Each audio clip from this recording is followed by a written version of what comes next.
मोदी आज छत्तीसगढ़ दौरे पर आ रहे हैं। PM Modi science college ground में 7500 करोड़ के विकास कार्यों की सौगात देंगे। इसके बाद जनसभा को संबोधित करेंगे। बीजेपी जनसभा में 1.5 लाख लोगों के पहुंचने का दावा भी कर रही है। पीएम के दौरे को लेकर प्रदेश अध्यक्ष अरुण साव ने कहा है कि प्रधानमंत्री नरेंद्र मोदी दुनिया के सबसे लोकप्रिय नेता है। छत्तीसगढ़ से पीएम मोदी का बहुत ज्यादा आत्मीय लगाव भी है। उनके आगमन से छत्तीसगढ़ का हर एक व्यक्ति उत्साहित नजर आ रहा है। प्रदेश अध्यक्ष अरुण साव से बातचीत की हमारे संवाददाता स्वप्निल गौरखे ने। साथ है भाजपा प्रदेश अध्यक्ष अरुण साव, उनसे हम बात करेंगे। उनके दौरे से छत्तीसगढ़ में कितना असर दिखाई देगा, भाजपा के पक्ष में कितना माहौल बनता हुआ दिखाई दे सकता है? देखिए, प्रधानमंत्री माननीय नरेंद्र मोदी जी आज दुनिया के सबसे लोकप्रिय नेता हैं और छत्तीसगढ़ के साथ भी उनका बहुत ही आत्मीय लगाव रहा है।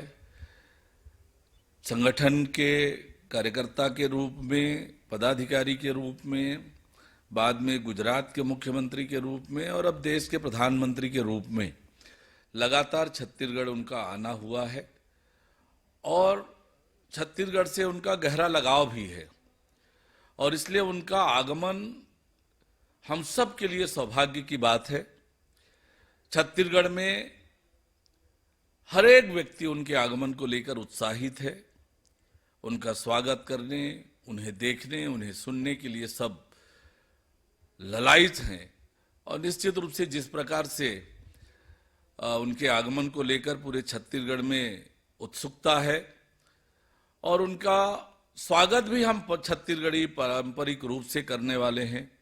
छत्तीसगढ़ के विभिन्न सांस्कृतिक समूह, छत्तीसगढ़ी व्यंजन और एक बहुत ही आत्मीयता भरा स्वागत नरेंद्र मोदी जी का होना है। निश्चित रूप से वे एक बड़ी सौगात 7,500 करोड़ रुपए की एक बड़ी सौगात लेकर छत्तीसगढ़ के लोगों के लिए आ रहे हैं और निश्चित रूप से उनका आगमन हम सब के लिए सौभाग्य है। उनका ऐतिहासिक स्वागत होगा। सौगातों की अगर बात की जाए, चूंकि 4.5 साल बाद ये दौरा हो रहा है और चुनावी साल भी है, सौगातों की अगर बात की जाए तो कौन कौन सी ऐसी सौगातें हैं जो प्रधानमंत्री नरेंद्र मोदी छत्तीसगढ़ को देने वाले हैं?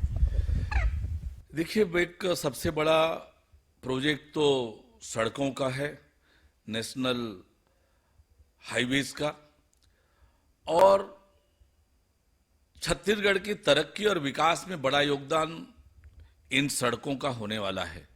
सड़क केवल आवागमन का साधन नहीं होता है बल्कि ये विकास की रेखा भी बनाता है और छत्तीसगढ़ में विकास की रेखा के रूप में ये नेशनल हाईवेज काम आएंगे। छत्तीसगढ़ विकास और तरक्की की ओर होगा और ऐसी सौगातें लेकर आ रहे हैं। छत्तीसगढ़ से उनका स्नेह बताता है कि दुनिया की सबसे बड़ी स्वास्थ्य योजना आयुष्मान भारत योजना की शुरुआत उन्होंने छत्तीसगढ़ से की थी और छत्तीसगढ़ में भी बीजापुर के जांगला गांव से उस अभियान की शुरुआत की थी। तो निश्चित रूप से उनका आगमन ऐतिहासिक होने वाला है। प्रधानमंत्री नरेंद्र मोदी के पहले केंद्रीय गृह मंत्री अमित शाह जी का दौरा हुआ, उन्होंने बैठकें ली। चुनाव की दृष्टि से जो बैठकें हुई वो कितनी महत्वपूर्ण है और क्या कुछ दिशा निर्देश चुनाव जीतने के लिए उन्होंने दिया? देश के गृह मंत्री, पार्टी के पूर्व राष्ट्रीय अध्यक्ष आदरणीय अमित शाह जी का आगमन हुआ और बैठक में विस्तार से विभिन्न विषयों पर चर्चा हुई और छत्तीसगढ़ में सरकार बनाने का रोड मैप हमने तैयार किया है। निश्चित रूप से नवंबर में जब विधानसभा चुनाव होगा, रिजल्ट आएगा, निश्चित रूप से भारतीय जनता पार्टी की सरकार बनेगी और हम सब मिलकर उन तैयारी में, उनके मार्गदर्शन में लग गए हैं। राज्य की जो ये भ्रष्टाचारी, वादा खिलाफी करने वाली सरकार है, इस सरकार को उखाड़ फेंकेंगे और छत्तीसगढ़ की खुशहाली के लिए, छत्तीसगढ़ की तरक्की के लिए भारतीय जनता पार्टी की सरकार बनाएंगे। शाह जी ने जीत का मंत्र दिया, किस तरह का ये मंत्र है और जो रोड मैप की बात की जा रही है तो क्या कुछ उसमें पहलू है, क्या कुछ उसके बिंदु है?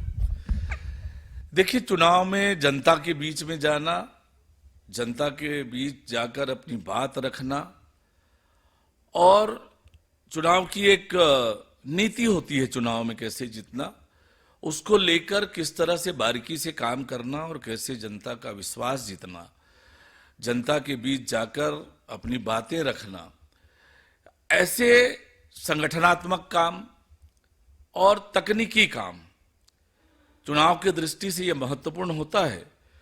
उन सारे विषयों पर योजना बनी है, उन्होंने जो मार्गदर्शन दिया है उनके मार्गदर्शन पर हम चलेंगे और निश्चित रूप से छत्तीसगढ़ में कमल खिलाएंगे। कहा यह भी जा रहा है कि छत्तीसगढ़ के चुनाव के संदर्भ में जो सर्वे कराए गए थे उसकी भी समीक्षा इस बैठक में की गई है। देखिए, मैंने जैसे कहा कि चुनाव में कैसे भारतीय जनता पार्टी की सरकार बने, इसकी विस्तृत चर्चा हुई है, बहुत व्यापक रूप से बातचीत हुई है और उन बैठकों में हमने तय किया है कि हम इस दिशा पे काम करेंगे और उस दिशा पर चलकर छत्तीसगढ़ में सरकार बनाएंगे। जी, खबर ऐसी भी है कि जो पार्टी की गुटबाजी थी उसको लेकर भी नाराज हुए हैं। किसी तरह की पार्टी में न तो किसी तरह की गुटबाजी है और न ही इस तरह की किसी विषय पर चर्चा हुई है। चर्चा केवल और केवल इस पे कि अब तक हमने क्या काम किया है, आगे किस तरह से काम करना है और छत्तीसगढ़ में सरकार बनाना है, इतनी ही चर्चा हुई है। बिल्कुल, हमारे साथ भाजपा प्रदेश अध्यक्ष अरुण साव, जिनका साफ तौर पर कहना है कि केंद्रीय गृह मंत्री अमित शाह के दौरे पर कहा कि उन्होंने अपने दौरे से कई जो है चुनाव कैसे जीतना है इसको लेकर जो है मंत्र दिया है और उनके जो मार्गदर्शन से छत्तीसगढ़ का एक एक कार्यकर्ता जो है ऊर्जा पाकर चुनाव मैदान में उतरेगा। कैमरामैन मलकीत के साथ स्वप्निल गोरखड़े, INS न्यूज, रायपुर।